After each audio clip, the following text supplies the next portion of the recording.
ان میں جو ہے پارٹی بالکل ہے، یہ پارٹی میں اس لیے بھی پارٹی اس لیے کھڑی ہے کہ پارٹی کارکنوں کے ساتھ چل رہی ہے. اگر لیڈروں پر چل رہی ہوتی تو اس ٹائم وہ صورتحال نہ پھر بیان ہی چل رہے ہوتے.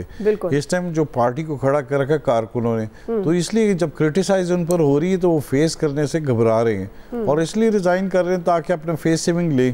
تو یہ ساری صورتحال ہے. اس میں یہی ہے کہ گورنمنٹ کو بھی اب کرنا پڑے گا کوئی فیصلہ تاکہ آئندہ سے اس طرح نہ ہو، کیونکہ ہر دفعہ اس طرح ماردار اور جو اب بات چیت چل پڑی ہے کہ یہ اتنا نقصان ہو گیا، اتنا جانی نقصان، یہ چیزوں کو کلیئر کرنا.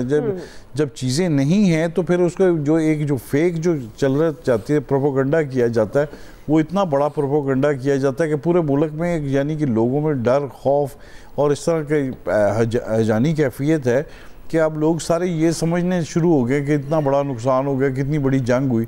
تو وہ جو ساری صورتحال ہے، جس طرح عامر صاحب نے کہا کہ ادھر رپورٹرز موجود ہوتے ہیں، اگر ایسی صورتیں ہوئیں، ماڈل ٹاؤن کی سچویشن ہوئی تھی، اس میں وہ لاشیں چھپ نہیں سکتی، لاشیں فوراً سامنے آ جاتی ہیں جیسے بھی ہے. تو کیونکہ ہاسپٹلز وغیرہ سے یا کسی جگہ بھی ہو تو پتہ چل جاتا ہے. تو اس طرح ایک طوفان مچایا ہوا پورے بلکہ دنیا بھر میں مچایا کہ پتہ نہیں ادھر کتنا بڑا انقلاب لانے کی کوشش کی جا رہی تھی. جس طرح کی صورتحال ہے، اس چیز کو ایوائڈ کرنا چاہیے، اس چیز کو کنٹرول کرنا چاہیے. بلکہ جو چیز اصل لوگ جو اس طرح کی جس طرح لوگ کرتے ہیں سوشل میڈیا پر کرتے ہیں، ان کے خلاف کارروائی کرنی چاہیے. اس طرح یہ جو دوسرے ورکنگ جرنلسٹ ہیں ان کو روکنا چاہیے اس کے بارے میں کہ ان کے خلاف اس طرح کی کارروائیاں نہیں کرنی چاہیے. ٹھیک ہے جی، آپ کا پوائنٹ. ناظرین بریک لے رہے ہیں، بریک سے واپس آئیں گے. دوسرا سوال، سٹاک مارکیٹ نے تمام ریکارڈ توڑ دیے ہیں. ہم سوال یہ رکھیں گے کہ بہت ساری ایسی خبریں ہمیں ملتی ہیں معیشت بہتر ہونے کی، لیکن عام آدمی کو کب فائدہ ہوگا؟ رائے لیں گے بریک کے بعد. ناظرین، سیاسی اور عسکری قیادت کی کوششیں اور محنت رنگ لانے لگی ہے. معاشی سرگرمیاں تیز ہو گئی ہیں. آج پاکستان سٹاک ایکسچینج مارکیٹ نے تمام ریکارڈ توڑ دیے ہیں، نئی تاریخ رقم کر دی ہے. شاندار کارکردگی کے بعد پہلی بار 100 انڈیکس 1 لاکھ پوائنٹس کی تاریخی سنگ میل عبور کر گیا. اس تاریخی کامیابی پر پرائم منسٹر شہباز شریف نے پوری قوم کو مبارکباد دی ہے اور انہوں نے اپنے پیغام میں یہ کہا کہ مارکیٹ میں تاریخی ترقی حکومتی پالیسیز پر کاروباری برادری اور سرمایہ کاروں کے اعتماد کا مظہر ہے. یہ ہم نے پاکستان کو ڈیفالٹ ہونے سے بچانے کے لیے اپنی سیاست کی قربانی دی اور یہ قربانی رائے گاہ نہیں گئی. ناظرین، وزیر اعلیٰ پنجاب نے بھی تاریخی کامیابی پر تشکر کا اظہار کیا اور یہ دعویٰ کیا کہ سٹاک مارکیٹ کی بلندی اور تیزی سمیت ہر تاریخی کام اور record P M L N کے دور میں ہی ہوتا ہے. سرمایہ کاروں کا اعتماد اس بات کی دلیل ہے کہ پاکستان کا مستقبل روشن ہے. ناظرین، سٹاک مارکیٹ میں ترقی اپنی جگہ، مگر معاشی بحالی کے اثرات عوام تک کب پہنچیں گے، یہ سب سے بڑا سوال ہے. کیونکہ حکومت مسلسل مہنگائی کم ہونے کے دعوے کر رہی ہے، مگر زمینی حقائق ان دعووں سے مختلف ہے. عوام بدترین مہنگائی کی دہائیاں دے رہے ہیں اور خبریں یہ بھی آ رہی ہیں کہ 1 دسمبر سے پیٹرول 4 روپے فی لیٹر مہنگا ہونے جا رہا ہے. نوید صاحب، آپ سے آغاز وقت کا خیال رکھیے گا. معاشی بحالی کے اثرات عوام کی پہنچ سے دور کیوں ہیں؟ جس طرح کی خوشخبریاں دے رہے ہیں پرائم منسٹر صاحب، وہ کہہ رہے ہیں کہ پاکستان کو ڈیفالٹ سے بچانے کے لیے انہوں نے سیاست قربان کی. وہ یہ بھی کہہ رہے ہیں کہ مارکیٹ میں جو تاریخی بلندی وہ سرمایہ کاروں کا اعتماد ہے گورنمنٹ پر. لیکن عام آدمی کے لیے عام آدمی کب اعتماد کرے گا گورنمنٹ پر اور اس کی زندگی کب آسان ہوگی؟ نوید صاحب دعا دیکھیں، سب سے پہلے تو سمجھنا یہ چاہیے کہ یہ جو سٹاک ایکسچینج میں جو آپ کی تیزی آئی ہے سٹاکس میں، اس کی ریزنز کیا ہیں؟ نو ڈاؤٹ ایک بڑی کامیابی ہے، بیکاز جو آپ کا ابھی 2 سال پہلے 2022 میں جو ہے آپ کا انڈیکس کہاں پہ تھا اور آج کہاں پہ ہے 1 لاکھ کی جو ہے، اور یہ کہا جا رہا ہے کہ 2025 تک جو ہے 1,25,000 اور 30,000 کے بیچ میں انڈیکس چلا جائے گا. تو اس کے پیچھے جو محرکات ہیں، ایک تو دیکھیں جو آپ کو IMF کا آپ نے ایک سٹینڈ بائی ارینجمنٹ آپ نے لیا تھا، اس کے بعد سکسیسفل کیا اور پھر اگلا آپ نے پروگرام لے لیا، تو اس سے ان اے وے جو ہے وہ کانفیڈنس جو ہے انویسٹر کا وہ تو ریسٹور ہوا ہے. اس کے ساتھ ساتھ دیکھیں آپ کا جو روپیہ ہے اس کی قدر جو ہے وہ مستحکم ہے، 280 کے نیچے ہی جو ہے وہ اتنے ایک سسٹین پیریڈ تک چل رہا ہے. یہ بھی اس کے پیچھے ایک ریزن ہے. پھر انفلیشن کم ہوئی ہے، اس میں بھی کوئی شک نہیں ہے کہ انفلیشن کم ہوئی ہے. اس کے ساتھ ساتھ ایک اور جو آپ نے جو اسٹیٹ بینک نے اپنی پالیسی ریٹ انٹرسٹ ریٹ جو ہے وہ کم کیے ہیں، اس سے یہ ہوا کہ جو جن لوگوں نے بینکوں میں فکس ڈپازٹ کیے ہوئے تھے obviously ان کا انٹرسٹ جو ہے گرا. ارلیئر یہ ہوتا تھا کہ جی وہ پیسہ اس طرح سے نکال کے وہ چلا جایا کرتا تھا آپ کے ریئل اسٹیٹ سیکٹر میں، لیکن ریئل اسٹیٹ سیکٹر اس وقت جو ہے وہ ٹیکسز کی وجہ سے اور قیمتوں کے اس کی وجہ سے وہاں پیسہ نہیں گیا، وہ پیسہ جو ہے وہ آپ کے اسٹاک میں آیا. پھر فورن انویسٹر نے بھی دیکھا، گولڈ رش دیکھا اس نے کہ مارکیٹ بڑی اچھی پرفارم کر رہی ہے اور اس میں ان کو ڈیویڈنڈز مل سکتے ہیں، تو انہوں نے بھی اس میں خرچ کیا. اس کے ساتھ ساتھ ایک چیز ہمیں دیکھنی چاہیے کہ دیکھیں جو اسٹاک میں انویسٹ کر رہے ہیں نا، وہ تقریباً کوئی آپ کے 3-3.5 لاکھ کے قریب لوگ ہیں جو کہ اسٹاک میں انویسٹ کر رہے ہیں. تو فائدہ میکسیمم جو ہے ان لوگوں کو ہو رہا ہے. آپ یہ کہیں کہ جی وہ یہ 24 کروڑ عوام تک ان کا فائدہ جو ہے وہ نظر آنا چاہیے، تو وہ میرے خیال میں وہ نظر نہیں آ رہا. فیصل صاحب دیکھیں، دیکھنا یہ ہوگا کہ اسٹاک مارکیٹ تو بہرحال اوپر جا رہی ہے، لیکن کیا یہ پاکستان کی جو کراچی کی اسٹاک مارکیٹ ہے، یہ جو پاکستان کی معیشت ہے، کیا اس کی ریفلیکشن یہاں ہمیں نظر آ رہی ہے؟ پاکستان کی معیشت کی ہم اس کو ترجمان کہہ سکتے ہیں کہ اس بنیاد پہ ہم کہہ سکتے ہیں کہ اب ہماری معیشت جو ہے وہ طاقتور ہو گئی ہے اسٹاک مارکیٹ کی بنیاد پر. دیکھیں، اسٹاک مارکیٹ کی سائنس کو جو لوگ سمجھتے ہیں ان سے جب آپ بات کریں تو وہ کہتے ہیں کہ بھائی اوپر تو جا رہی ہے، لیکن اس میں کما کون رہا ہے؟ کیا اس میں نئے انویسٹر آئیں؟ کیا اس میں چلیں آپ اس معیشت کے ترجمان کو بھی آپ ایک طرف رکھ دیں کہ اس کے معیشت پہ کیا اثرات پڑ رہے ہیں. یہاں 2005 میں ایک بہت بدترین انداز میں جو ہے نا وہ اسٹاک مارکیٹ جو ہے وہ کریش کر چکی ہے، لوگ بہت اوپر سے جا کے بالکل زمین بوس ہوئے تھے. اس وقت اسٹاک مارکیٹ اوپر جا رہی ہے تو اس میں نئے انویسٹرز کتنے آئے ہیں، اس میں ٹریڈنگ جو ہیں وہ لوگ کتنی کر رہے ہیں، اور دوسرا یہ کہ اس کے اثرات آپ کی کون سا ایسا سیکٹر ہے. ہم یہ کہہ رہے ہیں اسٹاک مارکیٹ اوپر جا رہی ہے، اب یہ تو بتائیں نا کہ اس کی وجہ سے پاکستان کا کون سا ایسا سیکٹر ہے جو خود بھی جو ہے نا ترقی کر رہا ہو. کوئی ایک سیکٹر کا نام بتا دیا جائے بھائی یہ سیکٹر جو ہے وہ اوپر جا رہی ہے. کس طریقے سے اسٹاک مارکیٹ تو اوپر جا رہی ہے، لیکن ہمیں اس کی ریفلیکشن یا اس کے اشاریے جو ہیں وہ پاکستان کے معیشت میں کیوں نہیں مل رہے. تو ہمیں برحال ابھی کچھ کہنا قبل از وقت ہے، لیکن ہمیں یہی دعا بھی کرنی چاہیے مصنوعی جو ہے اس کو اوپر لے کے نہ جایا جا رہا ہو، لیکن جن لوگوں کا اس وقت کنٹرول ہے وہ ٹاپ کے جو ہے نا وہ کچھ بھی جو ہے نا وہ کر سکتے ہیں. اسٹاک مارکیٹ کے جو پلیئرز ہیں، جو بڑے پلیئرز ہیں، ان سے آپ کچھ بھی توقع جو ہے وہ کر سکتی ہیں. عام آدمی کو سوانے خواب دکھا کے یہاں پہ بہت بڑے بڑے کھیل جو ہیں وہ کھیل چکے ہیں. جی عامر صاحب، دعا جن کا کوا سفید ہو جائے نا وہ کالا نہیں کہہ سکتے.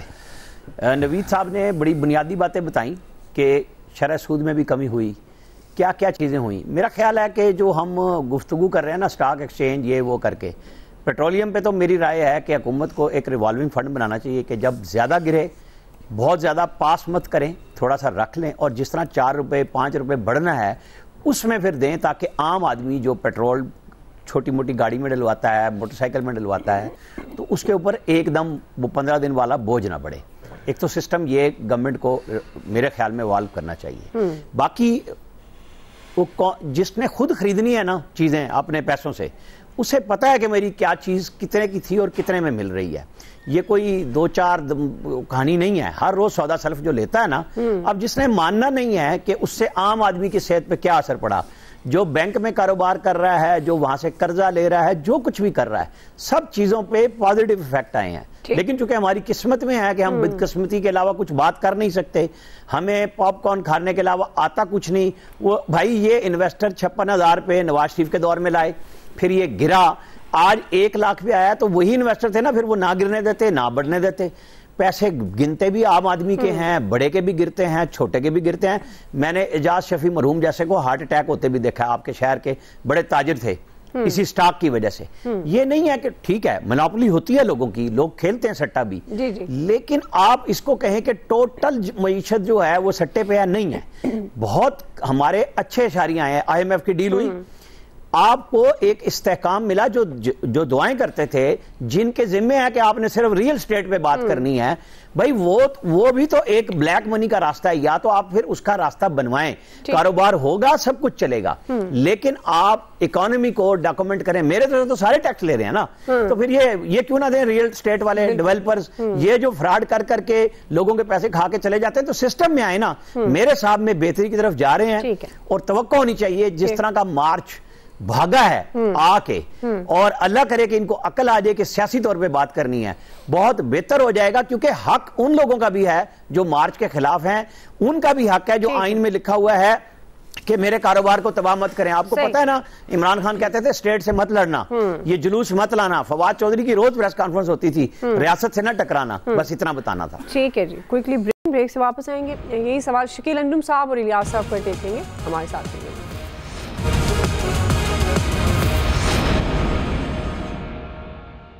ویلکم بیک ناظرین. شکیل انجم صاحب, یہ معاشی بحالی کے جو اثرات ہیں, آپ کو لگتا ہے عوام کی پہنچ سے دور کیوں ہیں؟ کب تک پہنچیں گے تاکہ عام آدمی کو ریلیف ملتا ہوا کب تک نظر آئے گا؟ دیکھیے دعا, میں پہلے بھی یہی کہتا ہوں کہ معیشت سنبھلنا شروع ہوئی ہے, اور اس کے جو واضح اشارے ہیں کہ ہمارا ایکسچینج ریٹ جو ہے وہ بڑے عرصے سے برقرار ہے. ڈالر کی قیمت جس طریقے سے اوپر جا رہی تھی وہ ایک سٹیج پر آ کر رک گئی ہے. اس کے علاوہ جو شرح سود ہے وہ کم ہوئی ہے, اور جو بڑے سرمایہ کار ہیں ان کا جو پاکستان کی اکانومی ہے اس پر اعتماد بحال ہوا ہے. اس کی ایک بڑی وجہ یہ ہے کہ جو کراچی میں جو بڑے تاجر تھے, سرمایہ دار تھے, ان کی سپہ سالار سے میٹنگ ہوئی اور انہیں اس بات کی یقین دہانی کرائی گئی کہ آپ کا سرمایہ جو ہے ملک کے اندر محفوظ ہوگا. اور اس کے بعد سے آپ دیکھیں کہ سسٹم اور یہ جو سٹاک ایکسچینج ہے اس میں بہتری آنا شروع ہوئی ہے.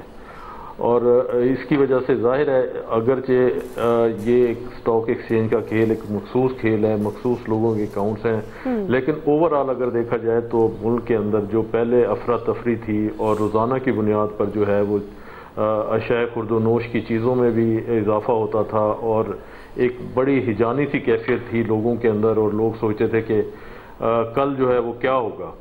تو اس میں کمی آئی ہے. کوئی شبہ نہیں ہے کہ چیزیں جو ہے وہ معاشی طور پر بہتری کی طرف جا رہی ہیں, لیکن مسئلہ یہی ہے کہ ملک میں جب تک سیاسی استحکام نہیں ہوگا, معاشی استحکام اس طریقے سے نہیں آئے گا. جو بیرونی سرمایہ کار ہیں, ظاہر ہے وہ آ کے اگر سرمایہ کاری کریں گے تو پہلے وہ ملک کے حالات دیکھیں گے کہ ملک کے حالات کیا ہیں. اگر ملک کے اندر امن ہے, استحکام ہے, تو وہ پھر لوگ آ کے سرمایہ کاری کرتے ہیں. یہ تو سیاسی استحکام کے ساتھ اس لیے ضروری ہے کہ ملک میں سیاسی استحکام بھی لایا جائے. ٹھیک ہے جی الیاس صاحب. سب سے پہلے تو یہ ہے کہ سٹاک مارکیٹ میں جو سرمایہ کاری آ رہی ہے اس میں لوکل بھی ہے, فورن بھی ہے. اب یہ دیکھیں لوکل ہے جو انویسٹمنٹ ہے وہ زیادہ بہتر ہے. اس میں جو انڈسٹری کو فورن انویسٹمنٹ بھی بڑی بہتر ہے. اس میں ہماری جو انڈسٹری کے جو مختلف سیکٹرز ہیں جو اس وقت یعنی کہ بڑی جن میں تیزی آئی ہے, ان کے شیئرز میں تیزی آئی ہے, تو ظاہر ہے ان کو سرمایہ کاری کے لیے بھی ایک چانسز ہیں. انڈسٹری بھی گروتھ کرے گی, اچھے ڈیویڈنڈ دیں گے, لوگوں کا اعتماد اور بحال ہوگا. بیسیکلی سب سے جو پیچھے اس کے محرک ہیں, ایک تو آپ کے جو اکنامک فنڈامنٹلز ہیں جو جس میں آپ وہ ہیں وہ بہتر ہیں. پھر پولیٹیکل جو ہے جو حالات ہیں وہ بہتر اس لیے نظر آئے ہیں کہ انہوں نے دیکھا کہ گورنمنٹ کی ریٹ ہے, تو گورنمنٹ کی ریٹ جب دیکھتے ہیں تو سرمایہ کار اس میں زیادہ انویسٹمنٹ کرتے ہیں, باہر سے بھی کریں گے اور ادھر لوکل بھی کریں گے, کیونکہ ان کو پتہ ہے کہ گورنمنٹ اب سٹیبل ہے, تو اس لیے وہ زیادہ آئیں گے. اور یہ ویسے بھی دسمبر کے قریب سٹاک مارکیٹوں میں ویسے بھی تیزی آتی ہے, لیکن اس دفعہ زیادہ تیزی اس لیے آئی ہے کہ گورنمنٹ کے حالات, اکانومی کے حالات, IMF نے بڑی سیٹسفیکشن ظاہر کی ہے, اور گورنمنٹ بھی ولنگ ہے کہ جی وہ کر رہی ہے اکنامکس جو بھی ہیں ان کے جو پیرامیٹرز دیے ہیں IMF کی جانب سے. اور سب سے جو ایک اہم چیز ہے وہ انٹرسٹ ریٹ کم ہونے کی وجہ سے لوکل جو لوگ انویسٹمنٹ ادھر کر رہے ہیں. ٹھیک ہے, پوائنٹ آ گیا. آپ سب کا شکریہ. وقت ختم ہو گیا. اللہ حافظ.